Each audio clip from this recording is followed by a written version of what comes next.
Bundan başqa təbii ki, bizim digər vasitələrdən istifadə etməklə, yəni bitkilərlə, məsələn, insanlarımızı qan təzyiqi narahat edir, hər zaman deyirəm, biz zəldən istifadə etməklə 6 ay təminat verir ki, bu adamlarda tromb əmələ gələ bilməz, zəldən sonra infarkt ola bilməz, 6 ay təminat verir, qan duru qalacaq, qan duruculara içməyə ehtiyac yoxdur.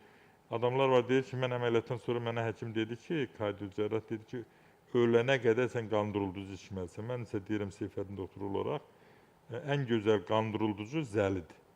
Və zəli ilə qan durultmaq üçün də zəldən istifadə edəndə 6 ay, yenə deyirəm, təminat verir ki, tromb, infarkt, insult olmayacaq.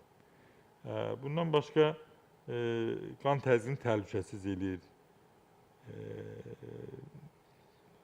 Məmməd bəy gəlmişdi və deyir ki, mən qan təzyiqini sala bilmirəm. Qan təzyiqini 200-dən aşağı sala bilmirdi. Qalxır 250, 300. 2 zəli prosedüründən sonra qan təzyiqi normallaşdı.